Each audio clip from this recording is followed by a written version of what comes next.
Good morning, Breakfast with Bacon fans. We all know that that month is upon us. That month that, depending on what side you're from, you either love or you hate. Well, I know it's June. It's the month of the Sacred Heart of Jesus. But I bet you weren't thinking that. As a Catholic, I know that to be true, but that's not what we hear all over the media, all over buildings, all over our children's schools. And those principals will have to answer for that. It is all over the place. And my guest today is someone who you probably are familiar with. She's been on my show several times, and she is, my words, a powerhouse. Dr. Jennifer Roback Morse is a human being and a brilliant intellect who has decided enough is enough. She is the founder of the Ruth Institute, and she is also the author of several books. Jennifer, I'd like to just put that part up there. She is a founder of the Ruth Institute, which I said, which is an interfaith, international coalition to defend the family and build a civilization of love. Apart from her many other degrees, she got her Ph.D. at the University of Rochester, and really crazy, taught economics at Yale and George Mason universities. And just wanted to say an aside, I recently saw a talk with you, Dr. J, we'll say, where you talked about how economics actually led you to where you are now. And if you know which show I'm talking about and you could send it to me, I'd love to put a link in here because it was a brilliant show that had statistics that I think our listeners today need to hear about. And before I finish my introduction of you, she's written several books, but the most recent one is The Sexual State: How Elite Ideologies Are Destroying Lives and Why the Church Was Right All Along. There's so much more I could say about her, but Jennifer, Dr. J, thank you so much for coming on to my show today. Well, thanks for having me.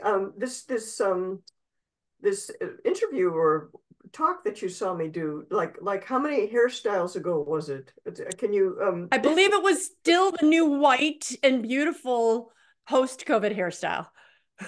Oh, Sad thing is I was at the gym, so you were in my ear and not in my eyes so much. So I was, oh, okay. So but we'll try to find it. I will talk with Dr. J after the show. We'll try to okay, we'll identify where get it it narrowed was. down and see But if we she's can. been on many shows, and what we are talking about today is something that is hugely important. It is specific to this month, because what I said is I have the greatest of respect for we're going to call her Dr. J, but Dr. Jennifer Roback Morse, because she's just not one that talks about things. She's one that does things. She travels around the nation and probably the world speaking on these topics. And what I like about her is she gives us practical things to do to help change the culture. And that speaks to my heart because I'm always like, I don't want to hear about the conversation. What can I do? And I know you, my viewers, are the same. So we're talking today about this Sunday, June 2nd, which is going to be, do you want to tell them, Jennifer, Dr. J?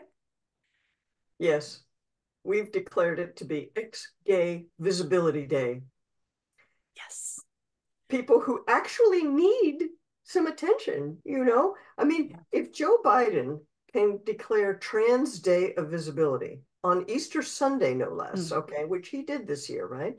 If he can say that trans people need to be visible, which is completely ridiculous, they're on breakfast cereals, they're in children's cartoons, They're they're in in girls' offers, sports. they're in sports, they're all over the media. If he thinks they need visibility, I'll tell you who needs visibility: people who have journeyed away from an LGBT identity. And according to our research, there have to be millions of these people, Christine. You know, this is not like a small one-off kind of a thing. If you actually start looking, which my colleague Father Paul Sullins did, because He's a researcher. he's our brainiac over here, Yes, he is. he started looking at the data that has questions about what did you do, think, and how did you call yourself 5 years ago versus what do you call yourself today, and what are you doing, and how are you thinking, and that kind of stuff. There's survey data out there that asks those questions, and what you find is if you look at the people who currently say they're heterosexual, but at one time they identified themselves as homosexual or lesbian, there are almost as many of those ex-gays as there are current gays. Yeah. So you never hear about them. And we want to call some attention to them because, in a way, they are the great cultural heroes because they show that everybody has choices. We talked about this last year, Christian, when we came out with this report, exploding the top 5 gay myths. The number one gay myth is that people are born gay.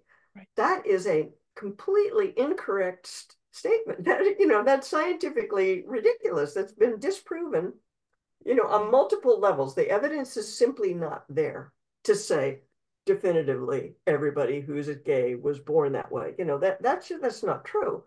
So that raises the further question, well, if that's not true, well, then why are some people gay and other people are not gay? What's going on there? Well, that opens up a lot of ground for conversation. It opens up a lot of possibilities for people in their self-understanding and their choice of friend group and their choice of political commitments and all sorts of things, right? It opens Right. a lot of questions. And of course, the true believers in the sexual revolution don't want you to ask those questions. So I think that's what we should be talking about. That's I do kind of the too. way I look at it. I If do they too. don't And want me to talk about it, we're going to talk about it. they can't silence us. They could try to maybe censor us, but then we'll just have these shows up on our websites, which, by the way, breakfastwithbacon.com. Go ahead and subscribe to the newsletter. You'll never miss a show there. And also to Dr. J's show. Let's have them subscribe to ruthinstitute.org, and you can find out her podcast. You can find out all these things that they're doing.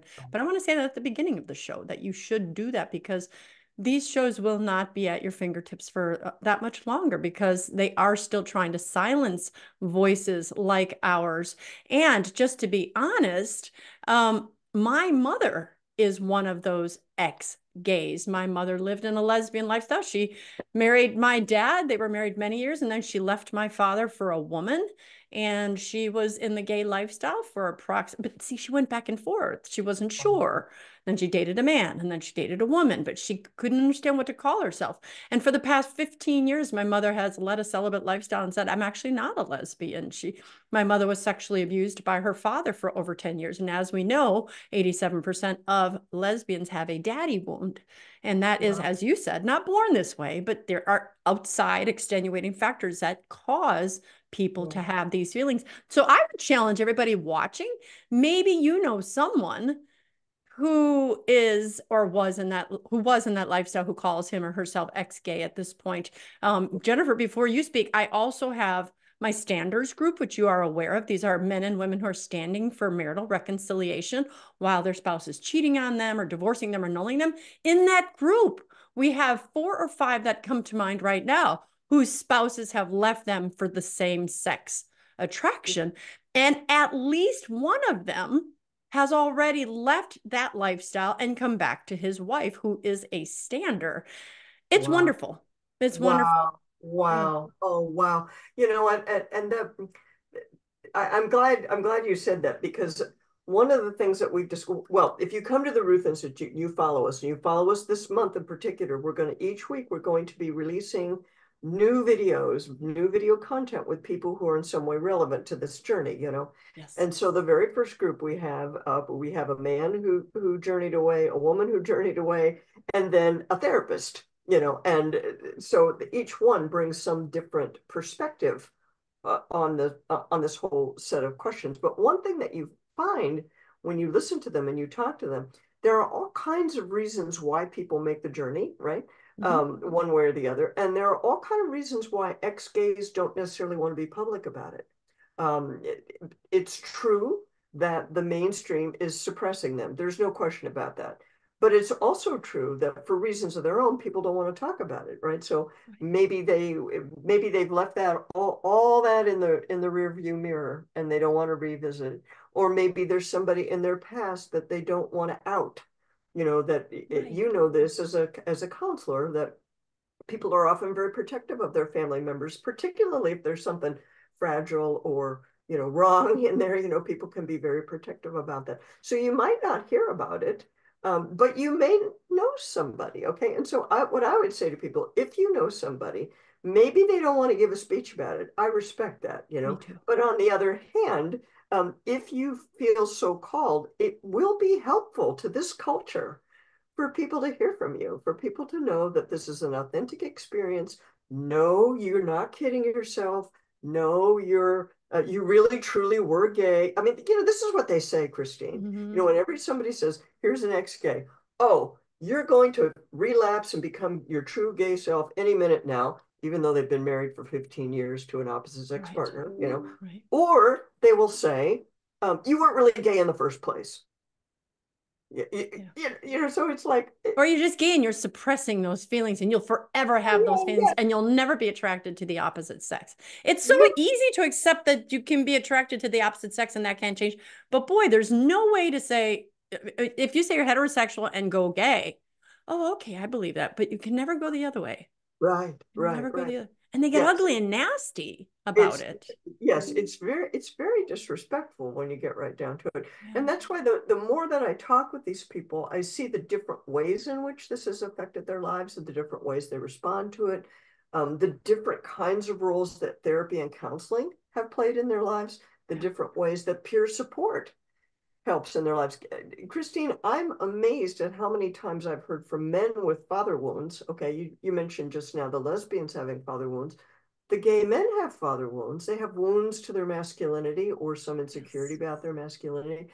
I'm amazed at how often I hear them say that male friendship, non-sexual buddy male friendship, was a helpful part of their journey to Yeah. reclaiming a truly masculine identity, and so I'm sure you have male and female followers. I want to just say that to the fellas out there, that you may be able to be of service to others. If you've got a guy like this in your life who's struggling in some way, if they feel they can confide in you and you can enter into a friendship, a non-sexual friendship, Right. that's what a lot of them, it's amazing, Christine. A lot of them are just looking for friendship, and it gets sexualized because of all these things, past traumas and different things, that authentic desire, real desire, a wholesome desire for same-sex friendship becomes sexualized and then creates all kinds of other problems in their lives. So Yeah. yeah, there's a lot of exciting stuff here. And I Mm. really appreciate you talking to me so that your people can know about it, Well, and again, can like I know that said, this is, you're proactive. You're not just a mouthpiece. You well, that's aren't. what And we hope. That's what we say, hope. And Christine, you and I are talkers, right? We're here yeah, we have our little podcast and we university professors and all that. But the fact is, no matter how good you and I are, we can't do everything that needs to be done. There are millions of people who need personal connections with somebody. And obviously, yeah, a public figure can't do that. A radio host can't. We can't do that. But you, our listeners, our followers, all these people that Christine and I can't touch directly. And so yeah, that would be my challenge to all of you. Who do you know that you can help? Maybe there's somebody you need to make amends to. Maybe there's somebody who can benefit from the material that we have. You watch a show and you go, oh my gosh, I know 3 people who need to see this, or whatever it is. Um, yeah. we, And we need we I would need like to you. touch on two things that you said. So it's the Timothy Paul thing. I have seen where we have this society that says men should be allowed to be compassionate and empathetic. And, there's this problem with masculinity, but we want our men to be able to be feeling. But as soon as our men have this feeling function, well, then he has to be gay. And it's like, but wait a minute. Why can't he be a strong masculine man and also be tender? And that's what a lot of the men in this feminist dominated society struggle with is I'm a man. I do Myers-Briggs. I think I've told that to you before. The temperament indicator. You've got extroverts and introverts. You've got sensors and intuitives. The feeling versus thinking function is the only function broken down statistically by gender. 66% of men prefer to make their decisions with logic first and feeling second, and 66% of women make their decisions with feeling first and logic second. So there's 33%, 1 out of 3 men who prefer the feeling function. But what happens is, well, as a matter of fact, just a side note, I decided to give Myers-Briggs to my anger management students. Love teaching that class because it helps people get in touch with their emotions. Did you know that 66% of the men in my anger management were feelers and Really 66% of the women were thinkers? They were an absolute paradox to societal norms. And what they interesting. had to start understanding is how can I be a bit Navy SEALs, commanding officers on ships? How can I have these feelings and not suppress them and still be a man? And so that's part of what I did is teach people. So we want this thing, but then we don't know how to say, but it's perfectly normal to be a strong masculine man and feel these things without going, boom, you must be gay. And I've heard some people saying Timothy and Paul in the Bible had to be gay because they had Oh, such a yeah. deep love for each other. Well, Jonathan and David. Jonathan and David, the other one. yeah, Jonathan and David, King David, right? Oh, right. Right. So we can't have it both ways. Right. Right. Yeah. Well, Sorry. Go ahead. the problem, I mean, you've touched on one aspect of a very important aspect of our current situation, which is the feminist dominated culture. Um, Feminism is, in a way, it's like the first of the very misleading sexualized ideologies because it's got there's an element of truth in it, but a half truth is really dangerous because you never know which half is the true and which half is the poison, you know. Yeah. And what feminism purports to do is to say that the men and feminism takes credit for all sorts of things and tries to include all sorts of people that aren't really, it's I dislike the term because it means so many different things to different people and you don't really know Right. what they mean. But if you look at these two elements, you'll see that I think this is pretty common, that feminism treats the interests of men and the interests of women as necessarily in conflict. See, and you and I, as Catholic women, would never do that. I mean, yes, there are sometimes conflicts, but it's not that the interests of all men and all women as classes are necessarily in conflict. That's no, Right. I just can't even go there. And They're they and actually they built complementarily. and I can tell you the advantages of having a man that is very direct and clear and uses logic function, who is married to a woman who is a little bit more circular and uses the compassion or the feeling function. Just thinking of how God planned this. Isn't that wonderful that you have one of each to strengthen the other? and you're there to complement one another. That's Yeah, right. That's right. And in a right. good partnership, you will, that's what you learn to do. You learn to overlook the fact that is he nuts? Has she lost it? Well, maybe, but no. I mean, the idea is to complement one another and to build each other up. So that's one very destructive aspect of feminism is the idea that we're necessarily in conflict. And then the other thing that feminism has done has basically been to scapegoat half the human race. Everything is the fault of men.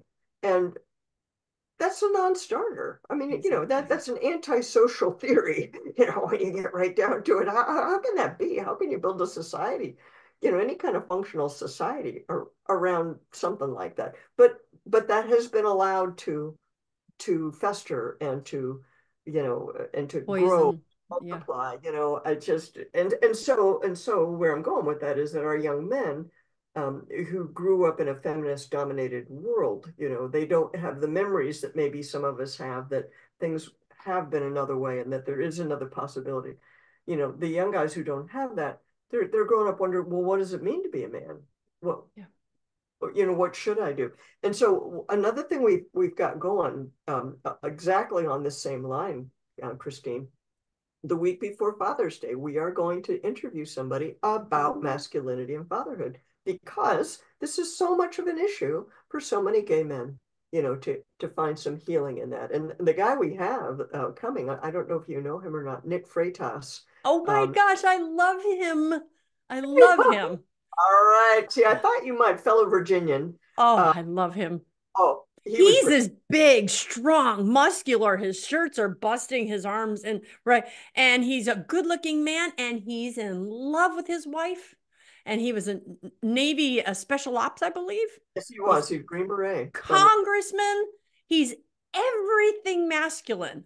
Right, And yet he right. loves his wife and speaks. He And, loves and his they wife. do a show together. And she talks about the value of him being the leader in their household. And he talks about how amazing she is and how they work so well together. Anyway, keep talking about him because Well, but the point, you're but the point is that if this is another thing that is germane to same-sex attraction, it's germane to the question of human sexuality and what it means in our lives, right? But you will never hear during the month of June and Pride Month, you will never hear anybody talk about masculinity. Masculinity, what they're all in revolt against in a way. Right. And so I think it's very appropriate. You know, once you open the question, you say, people are not born gay. Well, where does gay come from? You know, oftentimes there's a father wound involved, or there's some insecurity. The man experiences some insecurity about his masculinity for whatever, there are a whole bunch of reasons about that too. So it's relevant to talk about masculinity. It's relevant to talk about fatherhood from the perspective of the gay man or the man who may be struggling, but also from the perspective of people who love him and want to be helpful to him. You know, It still seems too, because even in homosexual relationships, you always have the more male and the more female. It's as if they're still craving that complementarity. You want the one that's going to take charge and you want the one that's going to be submissive. It doesn't work as it should, but it does show that there's this need for the role of the masculine, and we're just messing it up. Do you think, and I know for the purpose of Pride Month, we'll keep this more secular.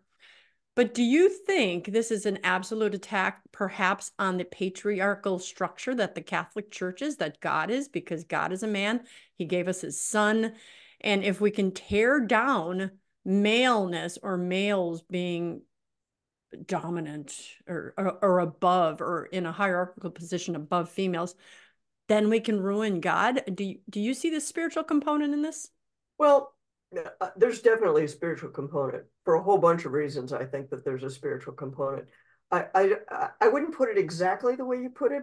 Here's how I let me take a stab at it because Okay, okay. I haven't worked this all out, but I mean I think there's definitely something to what you're saying. The the fact is the biggest inequality in the cosmos is the inequality between God and us, his rational creatures. Okay, so Mhm. we're rational creatures created in the image and likeness of God. We are embodied creatures, not angels, right?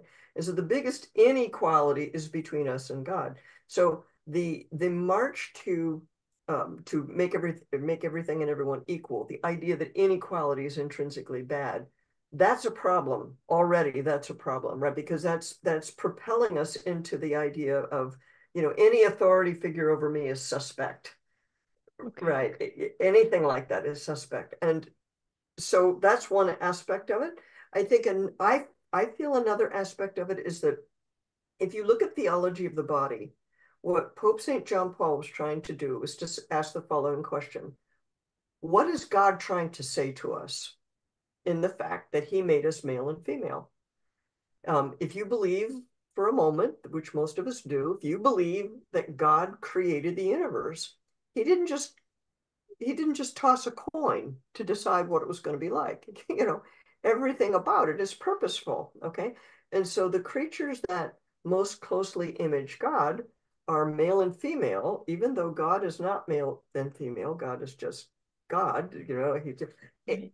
and God sent a son to earth. Not, that was not a coin toss, you know, that was not androgyny. That was a man. So God is trying to say something to us. And I think the more you think about the theology of the body, that you can see the marital relationship and the male and female maleness as an invitation to complementarity, an invitation to love, an invitation to see the other person, I'll say it iconically.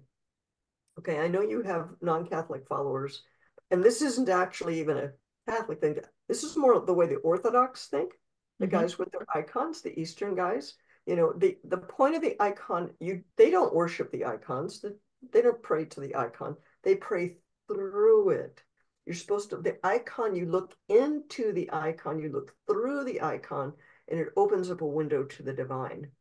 And so you can understand John Paul's, you know, theorizing about the body is that the fact that we're male and female allows us to look into some aspect of the divine, you know, partially our dependence on each other, the fact that we're dependent on God, there's that aspect of it, but also the fact that our power, such as we have it, that any person has some powers, and perhaps is superior to others in some way.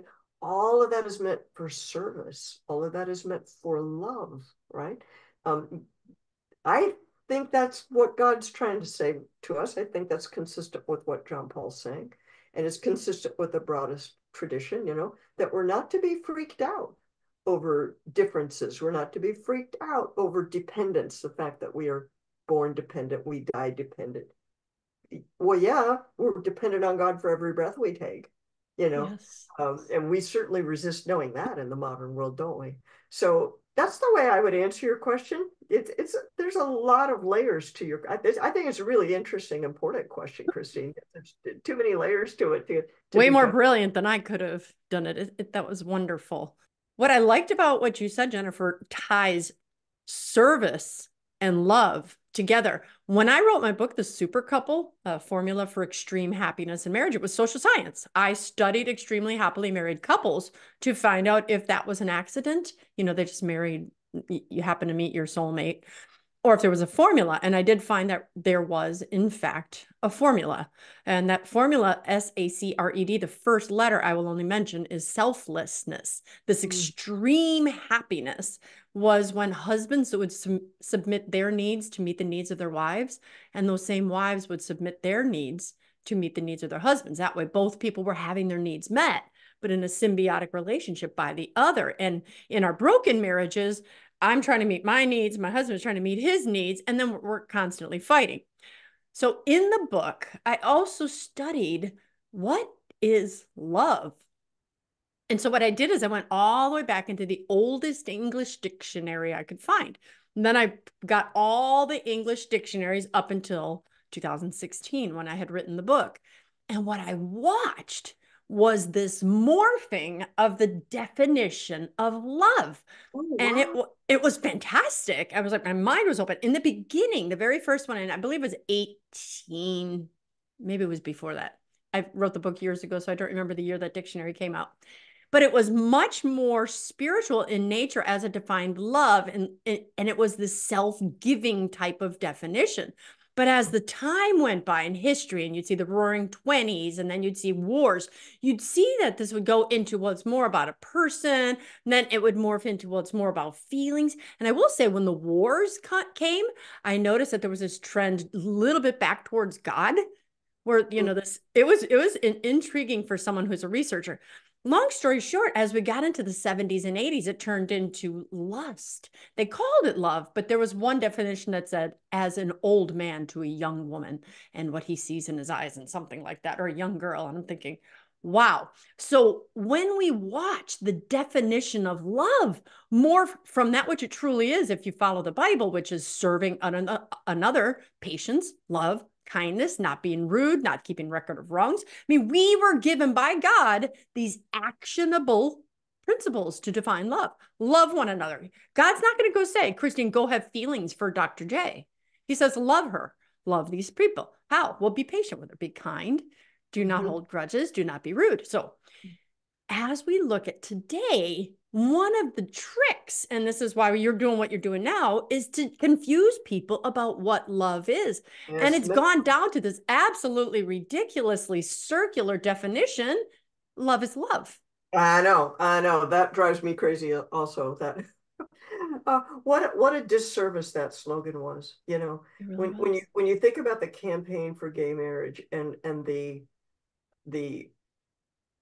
the nonsense that was introduced into the cultural lexicon, love is love, the equal sign.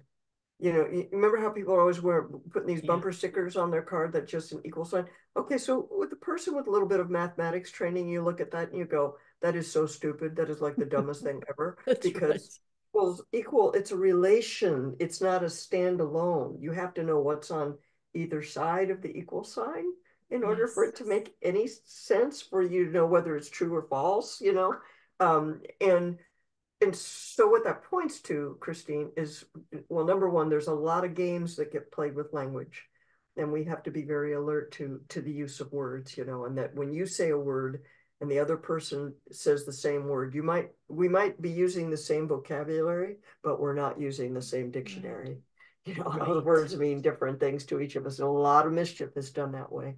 And yeah, that's it. Yeah. So you've interviewed many people on your show who have exited the gay lifestyle, and you you do have a whole page in the Ruth Institute website that highlights some of these interviews, don't you? Yes, I have. Well, we just put up a new one just for XGay Visibility Day. We put up everything that's relevant to that. But we also have a page that's called Counseling Freedom for All, which is about the whole debate over therapy and counseling. And as you know, there's a worldwide effort to ban so-called conversion therapy. And what people, and here's a perfect example of the misuse of language. When people say conversion therapy, they're trying to create in people's mind an image of an ignorant, Bible thumping, backward preacher torturing people, doing aversion Right. therapy to make you, or to pray away the gay. That's what they want you to see in your mind.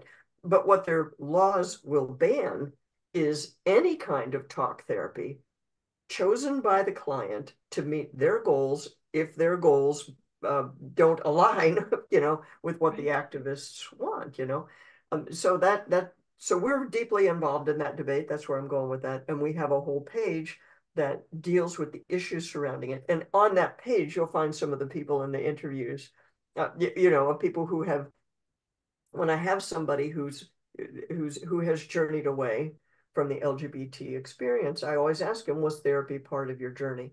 And sometimes it was, and sometimes it wasn't, and sometimes when it was there, it meant different things. It did different things. This one guy, Christine, this one guy, this was so interesting. His name's Ken Williams, still up there. People can go watch it.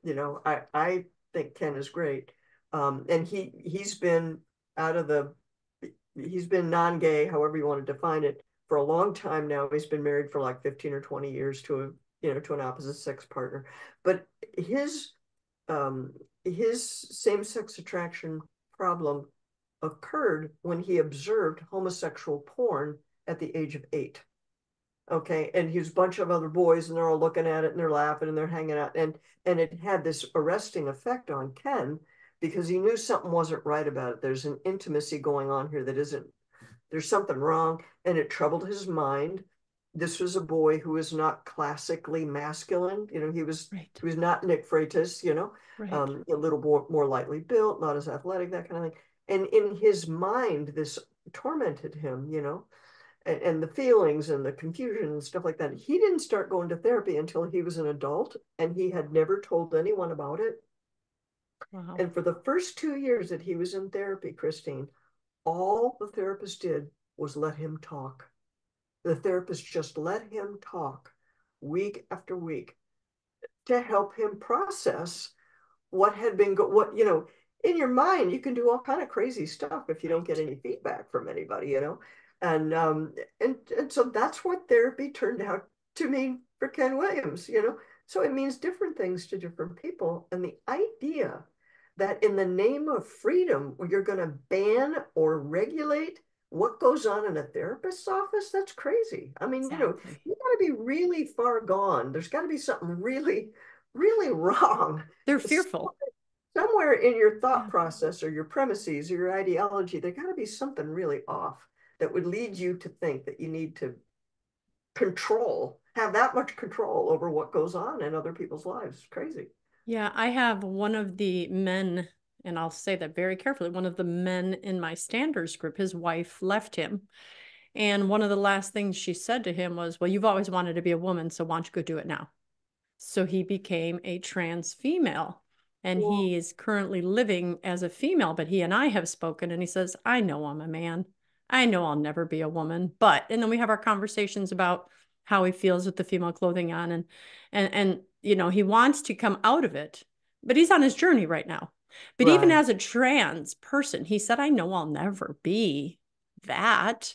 Um, and so, as you said, speaking, letting people speak, help them. Because what I said to him is, do you remember the first time you felt, anything towards this? What was it like? I let him tell the story. And afterwards, he said to me, do you know you're the only person who's ever asked me to go back there?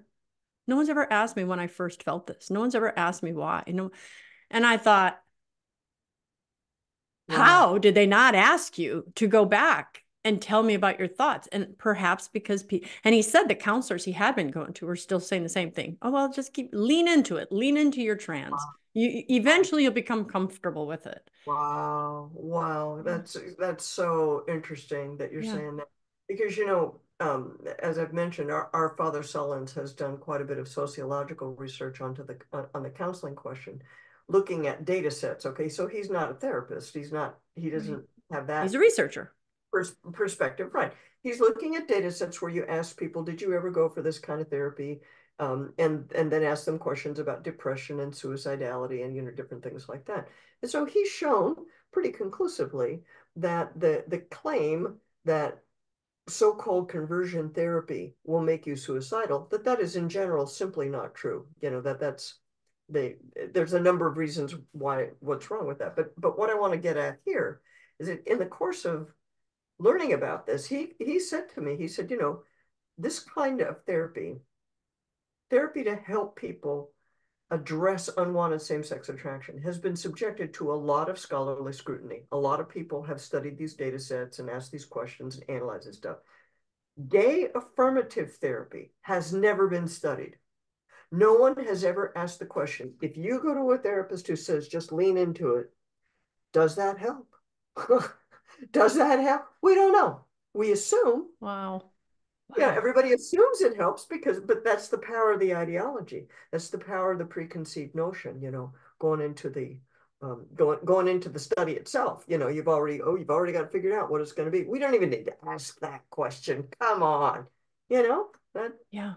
and there's your client, your I don't know what you call the people in your group. Do you call them clients or No, in my group, I just call them my standards. yeah, Yeah. your standards. Okay, so but there among your standards, Yeah. there's a kind of illustration of the fact that his therapists are not even curious about this question. And No, I think they're afraid. it took a crazy Catholic lady to ask him this, Yes. fairly obvious question. Yeah, very crazy Catholic lady. So, well, so we're talking about what the Ruth Institute is doing. I don't know when you're going to watch this video, but this entire month, we're starting with Sunday, June 2nd, will be X Gay Visibility Day. And earlier in this podcast, Dr. J had mentioned that if you know someone, you may not be a out in your face person like Dr. J is or like I am and share your sins and share your stories.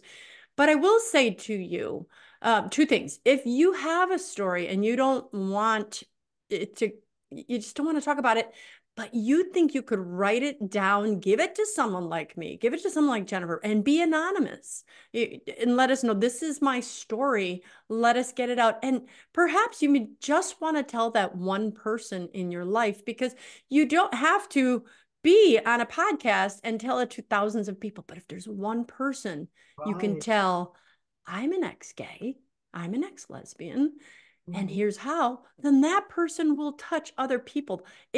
As Dr. J said, just share one story at a time, and you can help someone else from struggling with what you had to struggle with. That's right. Yeah. That's right.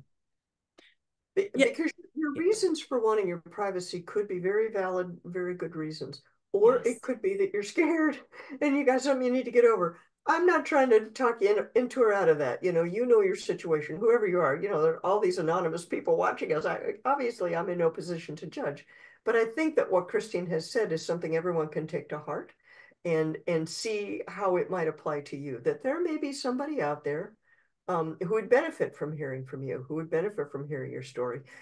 Christine, you've been very open about a lot of your past and stuff My like that. And sins. Yeah. um, yeah, yeah. And I can remember when we first started having kids, um, it's always a question, what do you tell your kids and stuff? Well, you don't have to tell people all the details, but to tell your kids in a general way, you know what, your dad and I lived together before we were married, and it was really a stupid thing to do, Right. and here's why it was a stupid thing to do.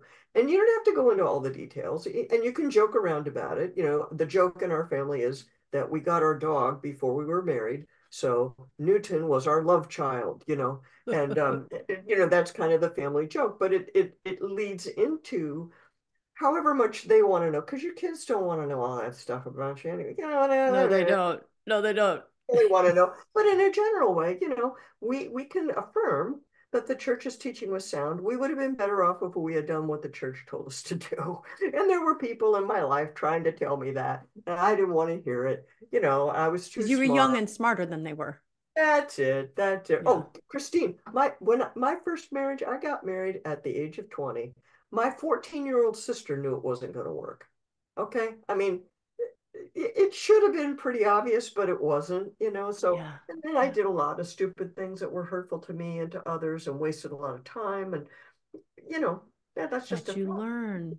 Do what the church is telling you to do. Broadly speaking, you're going to avoid a lot of pitfalls and you're going to have a pretty good life. Yeah. So, And I'm glad you did that because we are not perfect people. And one of the other lies coming from the other side is that we profess to be perfect and profess to judge. I think most people I find on our side are people like you and me that are saying, oh, here's how I made the mistake. Here's how I learned. Here's what right. gives me peace. And so I just say, for those of you watching, seek that peace, follow the peace, follow the what sits right, because truth is always going to give you the peace that the Yeah. lies and the deceit do not. So follow the peace. Jennifer, so proactively for X Gay Visibility Day, what would you have people do? Just these things that we've talked about, just telling someone, or should they hang up posters? Should they post, like we have those pink ribbons for breast cancer awareness? Is there anything we could put on our pages or? We have a little, what do you call it? Those little avatars, the little circle that you can put on your Facebook Do person. you? It just says X-Gay Visibility Day on it. So you can put that on you can put that on yourself. That's excellent. I forget what it's called. So that's something that you can do. But if you watch some of our stuff, well, we have it on our, we got, like I said, a lot of material. But on our YouTube page, we've got a playlist of Gay No More, which is the testimonies of people. And then there's another playlist that's just the shorts. It's like 2 minutes from somebody's testimony. Right. So go and start going through those and see, somebody will speak to you. Somebody will speak to you in your situation, and then go to the longer version of it and then start talking about it, sharing it with people. I think that's the key thing that for people to do. Absolutely. For Knowledge is written power. material too. A lot of people prefer to read rather than watch or listen or something. So we have something for everybody's taste and how they like to consume their content. So Yeah. go look for that and find something that speaks to you, and then start talking about it. And like Christine just said, try not to be judgy yourself when you're blasting it out there. Hi, I'm smart, you're stupid. No, that's not going to help anyone. You don't need to do that. Right. You know, Right. um, yeah, you don't want to blow people off, right? But you want to have the attitude of invitation. That hey, here's something that may be helpful to you. This is meaningful to me. What do you think? You know, and then try to give people space to talk, because really, Christine, what we're trying to do is to open up possibilities for people. Okay, to open up possibilities. The fact that you have a set of feelings right now that seem to be really powerful and that seem to be compulsive in some way, that doesn't mean that leaning into it is your only option. There are other choices for you about what to do and what meanings to assign to those feelings, and all sorts of things. So that's the spirit in which we would put it out for people. Mm-hmm. Is there anything else that you would suggest for our viewers to do for the next 30 days and beyond to avoid or to not support or we can't escape it anywhere. So is this the best thing to do, is just what we're Well, talking about? yeah, that's the thing. And because it is in your face all the time. You and you were talking about peace and serenity. Okay, believe it or not, I'm serene a lot of the time, even though Mm-hmm. I'm immersed in this stuff. Um, and if I weren't serene, I wouldn't be able to be immersed in it, because you can't be, Yeah. in a state of anger and arousal all the time. But if when this stuff gets in your face and it's upsetting to you, let your mind go to a different place, to just gently take your mind away from the anger and over to, these people are missing out on something. There's another way to look at this. Right now, I'm going to go click on the Ruth Institute page and find out what they've Mm-hmm. got so that I can feel, just feel a little bit more hopeful, and a little bit more aligned with the Well, nature. educated. Yeah. Well, aligned with the world as it actually is, because male and female is built into the cosmos. It really is, whether you like it or not. We're mammals, people. We're mammals. This is who we are. And the sexual revolution is a revolt against the body and against human embodiment. It's a resentment of male and female, right? And all the attachments that come to it and all the messiness and everything. So, if you can align yourself, like Christine said, if you are aligned with the truth, you're going to be at peace, even though there's all kind of nonsense going on around you. You can kind of hang on to that. So I hope that people will find that with our material, that you'll see people who are at peace. You'll see people who have had a journey, who are still on a journey, and who are having fun, Yes. and who know that God loves them. All of those type of things. I think you can take a lot of comfort for that. So Yeah. partly we made this available to be helpful to the culture, but also for you, so that you're going to feel better. Listen, you're going to feel better if you're aligned with the truth and if you're doing something constructive. I Yeah. promise you, you will feel better. That's right. Go to the ruthinstitute.org. They have brochures. I have used them, whether you're fighting in, surrogacy, whether you are wanting to learn about um, divorce and what happens to children, I'm trying to think of all the great things you have, but go check out what they have on the website. They have lots of brochures. When I do seminars, I put them out on my table because these issues are all very intertwined, and you can, children born of sperm donors, so many people don't even realize the difficulties that those children born of sperm donors deal with most of the time. So Ruth Institute, besides their books and their articles, have so many great things that you can use to weapon yourself with the truth. Jennifer, in my anger management class, one of the things that we teach is think of a fence, and every time someone says a mean or nasty thing or hurts you or hits you, put a nail in that fence, right? You just keep putting these nails, and all these hurts and all these things are there. Then you decide, you know what? I don't want them anymore. And you pull out all these nails. What do you have left? You have A lot of holes, holes. right?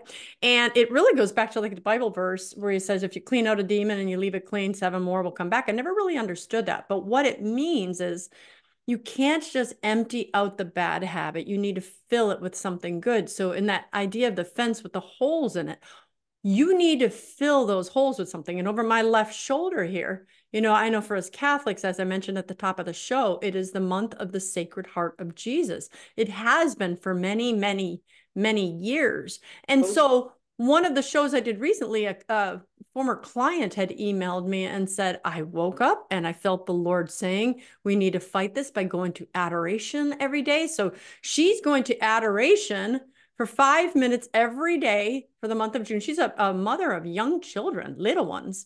And she said, I'm just going to do this. So that was just a really proactive way of filling those holes with something that really speaks to truth. And so that's what I would encourage you, specifically you Catholics out there, is to look at the Sacred Heart of Jesus and what is the church doing for those things. And for non-Catholics, the same thing. What can you fill in your mind? Can you do extra devotions? Can you go do something at your church? I don't know. Jennifer, well, since we're coming to the end of the show, name one thing. You've mentioned a lot of good stuff. Name one thing more that you would have our listeners do differently as a result of Well, something they heard today. Well, I think I read about your friend that's doing the adoration during the month of June.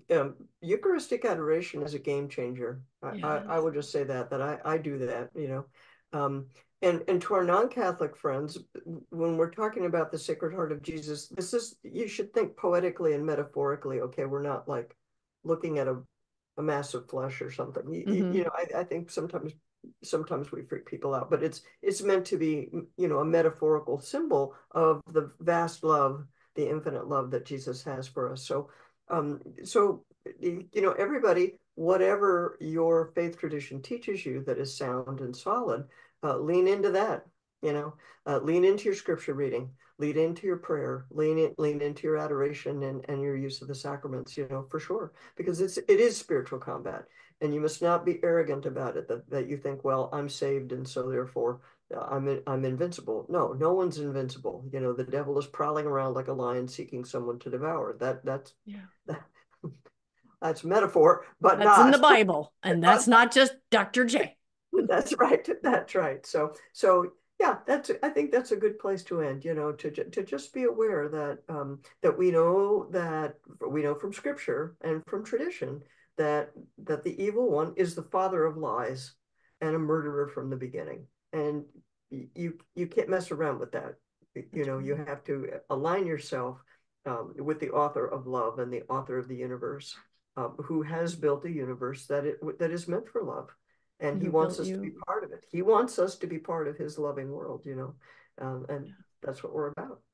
And I would put out, if you are someone who has left the LGBTQ lifestyle, and you would like to share your story either confidentially or publicly, you can contact both me at breakfastwithbacon.com or Jennifer at ruthinstitute.org. And we would both offer you an opportunity to share your story privately or publicly. I know I'll say that. I'll give you that opportunity. We can do And that. Absolutely, absolutely. And yeah, we just want to win souls for the kingdom. We just want people to live in truth. Any other speaking engagements or things you want to pass on besides telling them about the Ruth Institute? no, let's just stay focused on this. Let's just stay focused with ex But gay if they vis. want to bring you in, but what I'm saying is if they want to bring you in, Oh, you're yeah. speaking, they can bring you in to speak. I do all kinds of things like that. Yeah. As a matter of fact, one thing I should mention is that earlier this spring, well, uh, I've been doing a little bit of work with Lila Rose's organization, Live Mhm. Action, and she just released a video interview that we did together that's all about motherhood, really. It's some about other issues, but really the core of it is about motherhood. And so that'd be something for you to look for as well. You can find it on our site and her site, and I hear from people all the time that it's floating around the internet, so Yeah, yeah. so you can look for that as well. I look forward to seeing what you're doing on Father's Day as well. Getting us to talk about the masculinity and good dads and, perhaps how we can be a better dad. Let's fight the culture. You're awesome. I'm so grateful you made the time. I know that you've been like making the rounds this past couple of weeks to get this message out there. And so, yeah, let's just hope everybody else puts the little sticker on their social media or whatever. Ex-Gay Visibility Day is something that, maybe Thanks one so or much. two extra people will Yeah. Well, kind of thanks for jump on having board. me on the show, Christine. You're awesome. I have a newsletter. So if you want to find out about shows that I'm doing with Dr. J and others, you can always go to my website, breakfastwithbacon.com. I will say what I said at the beginning of the show. Please subscribe to my newsletter. Please subscribe to Jennifer's, because we are both facing censorship, as are many people who have messages that go against the cultural narrative. And we are very soon coming upon a time where you are not going to be passive recipients of information that's just being sent to you.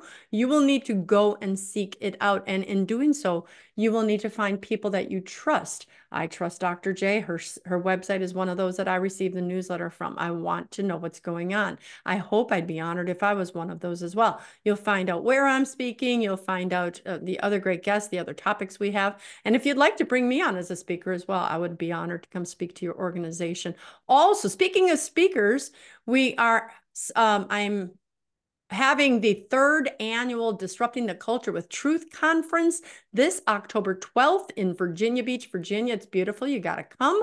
And our guest speakers this year are the Countdown to the Kingdom crew. Christine Watkins, who's the author of the book, The Warning.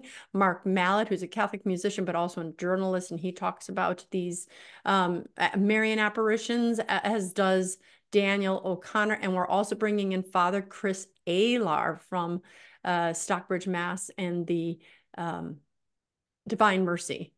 So if you want to register for that, it's truthspeakers.org. If you forget all that, just go to my website. It'll link you over there. And Dr. J, I think I'd like to get you into next year's. We're trying to keep our speaker group small, so love to have you come in. But anyway, I think I've said enough. I am going to, Dr. J knows how I end my show, so all of you need to do the same. I'm Dr. Christine Bacon. You've been watching Breakfast with Bacon, and no matter how dark life gets, I want to remind you always to live your life. Sunny side up. Excellent.